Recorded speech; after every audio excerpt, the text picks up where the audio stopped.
Hello guys, this is Nikita. You are watching Vijay Kumar my new classroom.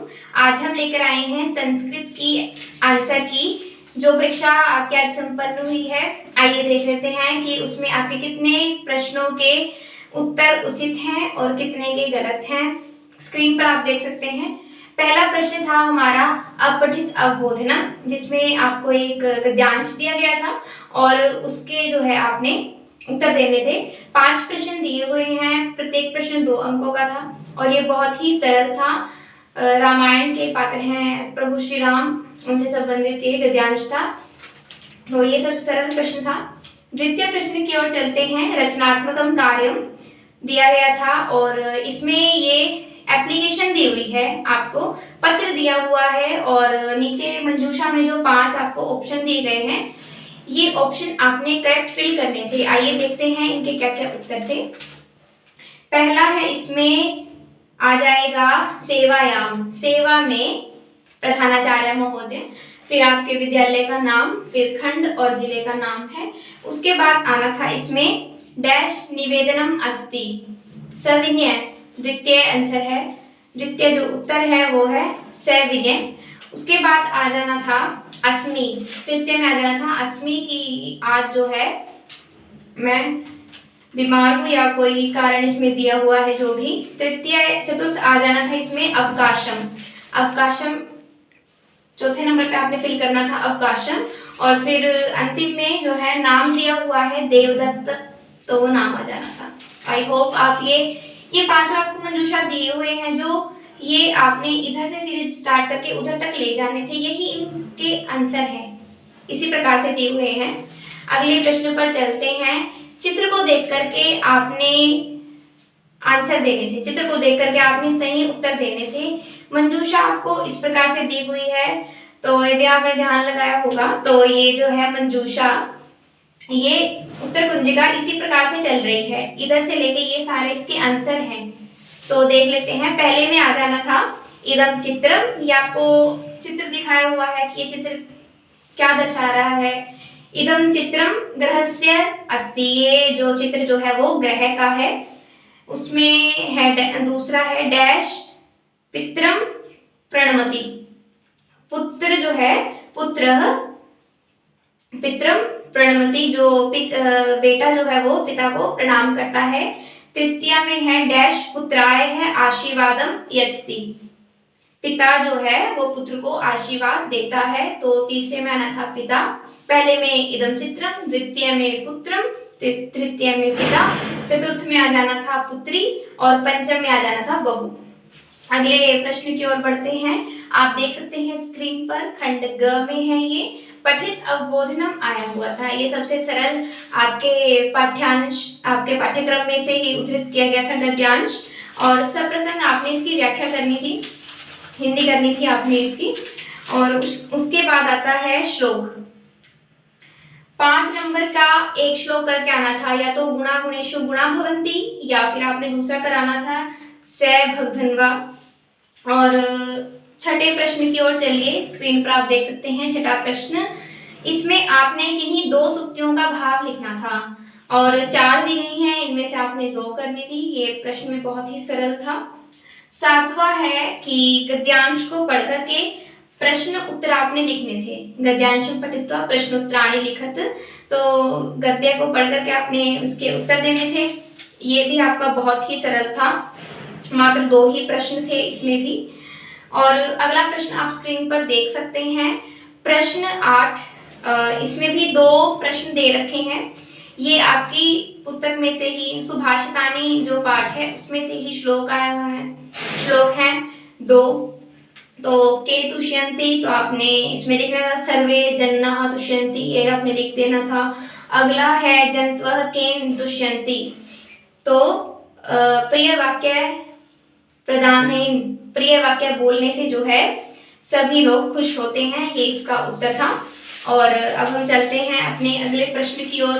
रेखांकित पदानि आधृत्य प्रश्न निर्माण कुरुत, रेखांकित किए गए पदों को आपने रेखांकित जो पद हैं उनका आपने प्रश्न निर्माण करना था। तो पहला था हमारा ग्रामे निर्धना स्त्री अभवत, ग्राम में निर्धन ग्राम में जो है एक निर्धन स्त्री रहती थी। अभवत है तो ये अवसत निवास करती थी। तो यहाँ पे आपने लिख देना था स्त्रीलिंग का, चलाने था आपने रूप का किम के स्त्रीलिंग के, तो यहाँ आ जाना था का, इसका सही उत्तर है। अगला प्रश्न था स्वर्ण काकः बालिका प्रार्थयत, इसका था कम। तृतीय में आ जाना था सूर्य उद्यात, तो ये मिलता जुलता अकस्मात। चतुर्थ में आ जाना था इसका आपका कस्या। अगला प्रश्न आप देख सकते हैं स्क्रीन पर 10वां, कि आपने जो है पाठ्य पुस्तक का कोई भी एक श्लोक लिख देना था जो कि आपको आता होगा। पाठ्य पुस्तक का कोई भी श्लोक आपने लिख देना था, ये आपका प्रश्न था 4 नंबर का, और वो श्लोक ऐसा होना चाहिए जो पेपर में ना आया हो। पाठ्य पुस्तक से आपने लिखना था और जो प्रश्न पत्र में ना हो, आपने वो एक श्लोक इसके अंदर लिख देना था। खंड घ में आ जाते हैं हम। ये है अनुपयुक्त व्याकरण। व्याकरण दी हुई है। पहला है कि कर्ता या फिर कर्म कारक। कर्ता कौन होता है? क्रिया को करने वाला कर्ता होता है। इसमें प्रथमा विभक्ति लगनी थी, तो कारक आपको आते होंगे, ये बहुत ही आसान है। द्वितीय था दीर्घ संधि या फिर व्यंजन संधि में से आपने एक करनी थी। व्यंजन का व्यंजन के साथ मेल होने पर जो विकार होता है उसे व्यंजन संधि कहते हैं। दीर्घ संधि अ का आ से ई से जब ये मेल होता है तो इसको दीर्घ संधि कहते हैं। और तृतीय है आपका द्विगु समास या द्वंद्व समास। द्विगु समास में क्या होता है? द्वि आ गया तो वो संख्यावाची, जिसमें संख्यावाची आ जाए। द्वंद्व जहां पर लड़ाई हो, जैसे माता पिता, दाल रोटी, दिन रात, ऐसे जो है भाई बहन, जहां पे लड़ाई हो। माता पितरौ, संस्कृत में उदाहरण दे देना था आपने द्वंद्व का। माता पितरौ माता च पिता च, राम लक्ष्मणौ राम च लक्ष्मण च, इस प्रकार से आपने करके आना था। आई होप आप ऐसा ही करके आए होंगे। और चलते हैं हम अब खंड ड की ओर। वैकल्पिक प्रश्न इसमें दिए हुए थे। तो पहला है कि बालक की 5वीं विभक्ति में एक वचन में क्या रूप आएगा? बालकात, ऐसा ही करके आए हैं, तो आपका बिल्कुल सही उत्तर है। द्वितीय है तद का पुल्लिंग रूप में प्रथमा एक वचन, तो तत् जो है इसका सही उत्तर है। गुरु तृतीय एक वचन में आ जाएगा गुरुना। क्री धातु है, लट लकार है, प्रथम पुरुष है, बहुवचन में क्या रूप बनेगा? कुर्वन्ति, इसका सही उत्तर है। पा धातु लोट लकार में मध्यम पुरुष में एक वचन में इसका बन जाना था पिबह। द्वितीय जो है पिबह के जो विसर्गों के साथ है वो इसका सही उत्तर है। उसके बाद है गम धातु लिट लकार। लिट का मतलब होता है फ्यूचर टेंस इंग्लिश में हम करते हैं, तो संस्कृत में होता है लिट लकार, तो यहाँ जाना था गम धातु लिट लकार उत्तम पुरुष द्विवचने, तो यहाँ जाना था गमिष्यावह, लास्ट वाला जाना था। उसके बाद आपने विभक्तियां बतानी थी। तो पहला है नमः के योग में सदैव चतुर्थी विभक्ति आती है। प्रति के योग में हमेशा द्वितीय विभक्ति आती है। और सह के योग में आप स्क्रीन पर देख सकते हैं, सह के योग में हमेशा तृतीय विभक्ति आती है। तो ये यदि आप ऐसा ही करके आए हैं तो आप बिल्कुल सही करके आए हैं। कमेंट सेक्शन में हमें लिख दीजिए कि 15 में से आपके कितने आ रहे हैं। अगला प्रश्न था हमारा कि अव्यय पद हमने चुनना था। अव्यय क्या होते हैं? जो नष्ट ना हो उसके, अव्यय जो जिनकी जो क्षय ना हो, जिनकी क्षति ना हो।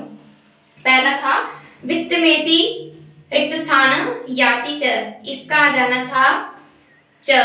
वित्तमेति इसका आना था न, वित्तमेति न याति च। द्वितीय है डैश सत्यम वद, सदा जो है हमें सच बोलना चाहिए। और उसके बाद है वचने डैश दरिद्रता, वचने का दरिद्रता। और आगे चलते हैं हम हमारे अगले प्रश्न की ओर। हमने उपसर्ग अलग करने थे, उपसर्ग हमने छांटने थे, ये सबसे आसान प्रश्न था। पहला है हमारा प्रतिकूलानी। प्रतिकूलानी में प्रति जो है वो उपसर्ग है, वियोग में वि उपसर्ग है और आसाध्य में आ उपसर्ग है। आई होप आप ऐसे करके आए होंगे। चलिए चलते हैं 13 नंबर के जो एक नंबर के प्रश्न आए हुए थे, तो देख लेते हैं। पहला प्रश्न स्क्रीन पर आप देख सकते हैं नी धन अवसत अत्र किम संधि पदम, तो इसका आ जाना था थर्ड न्यवसत। द्वितीय है वृक्षस्य ऊपरी, इनका जो है आपने संधि विच्छेदम करना था, तो तृतीय है इसका वृक्षस्य ऊपरी।